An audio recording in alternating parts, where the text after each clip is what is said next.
തെരഞ്ഞെടുപ്പ് ഫലം വിലയിരുത്തി Kerala Congress M steering committee നിർദ്ദേശം. തെരഞ്ഞെടുപ്പ് വിജയങ്ങളിലുള്ളതുപോലെ പരാജയങ്ങളിലും കൂട്ടുത്തരവാദിത്തമാണ് മുന്നണിക്കുള്ളതെന്ന് കേരള കോൺഗ്രസ് എം. പരസ്പരമുള്ള പഴിചാരങ്ങൾക്കപ്പുറം കൂട്ടായ തിരുത്തലുകളാണ് ഉണ്ടാകേണ്ടതെന്നും യോഗം അറിയിച്ചു. വിവരങ്ങളുമായി സനോജ് ചേരുന്നു. സനോജ്, എന്തൊക്കെയാണ് വിശദാംശങ്ങൾ?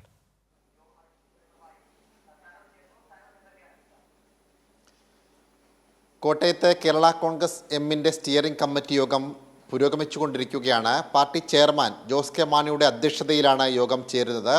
ഇപ്പോൾ നടക്കുന്ന യോഗം എന്ന് പറയുന്നത് കേരള കോൺഗ്രസിൻ്റെയും ഒപ്പം തന്നെ കേരളത്തിൽ ഇടതുപക്ഷ ജനാധിപത്യ മുന്നണിക്ക് തെരഞ്ഞെടുപ്പിലുണ്ടായ പരാജയത്തെക്കുറിച്ച് ചർച്ച ചെയ്യുന്നതിൻ്റെ ഭാഗമായിട്ടാണ് യോഗം വിളിച്ചു ചേർത്തിട്ടുള്ളത്.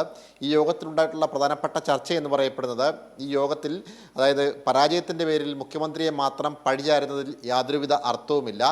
ജയപരാജയങ്ങളിൽ എല്ലാം മുന്നണിക്കും ഒപ്പം തന്നെ എല്ലാവർക്കും, മുന്നണിയിലെ ഘടകകക്ഷികളായിട്ടുള്ള പാർട്ടികൾക്കുമെല്ലാം കൂട്ടുത്തരവാദിത്തമാണ് ഉള്ളത്.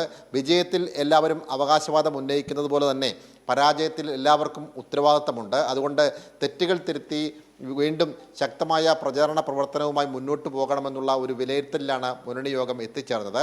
അതുകൊണ്ട് തന്നെ വരുന്നത് ഇനി പഞ്ചായത്ത് തെരഞ്ഞെടുപ്പാണ്. ഈ തെരഞ്ഞെടുപ്പിന് മുന്നോടിയായി നമുക്കുണ്ടായ തിരിച്ചടികൾ ഗൗരവമായി മനസ്സിലാക്കിക്കൊണ്ട്, പോരായ്മകൾ തിരുത്തിക്കൊണ്ട് ജനങ്ങൾക്കിടയിലേക്ക് കൂടുതലായി ഇറങ്ങിച്ചെന്നുകൊണ്ട് പ്രചാരണ പരിപാടികൾ ശക്തമാക്കുവാൻ വേണ്ടിയും ഒപ്പം തന്നെ ത്രിതല പഞ്ചായത്ത് തെരഞ്ഞെടുപ്പിന് മുന്നോടിയായിട്ടുള്ള മുന്നൊരുക്കത്തിനും പ്രവർത്തകർ തയ്യാറാകണമെന്നും യോഗത്തിൽ വിലയിരുത്തി. അതുപോലെ തന്നെ ഈ യോഗത്തിന് മുന്നോടിയായിട്ട് രാജ്യസഭാ അംഗമായി വീണ്ടും തെരഞ്ഞെടുക്കപ്പെട്ട പാർട്ടി ചെയർമാൻ ജോസ് കെ മാണിക്ക് സ്വീകരണവും നൽകിയിരുന്നു. പ്രത്യേകിച്ച് രാജ്യസഭാ സീറ്റ് CPM പോലെയുള്ള ഒരു വലിയ പാർട്ടി, മുന്നണിയിലെ ഒരു പ്രധാനപ്പെട്ട പാർട്ടി എന്ന നിലയിൽ CPM കേരള കോൺഗ്രസിനോട് സ്വീകരിച്ച സമീപനം വളരെ അഭിനന്ദനാർഹമാണ്.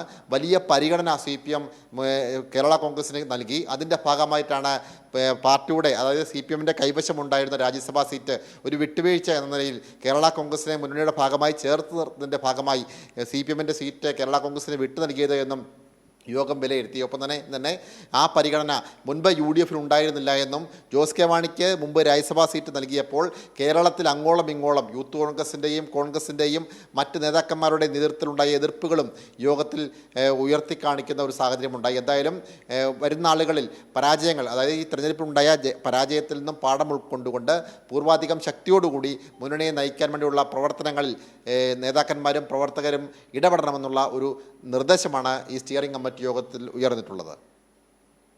ശരി, സനോജ് സുരേന്ദ്രനാണ് വിവരങ്ങൾ നൽകിയത്.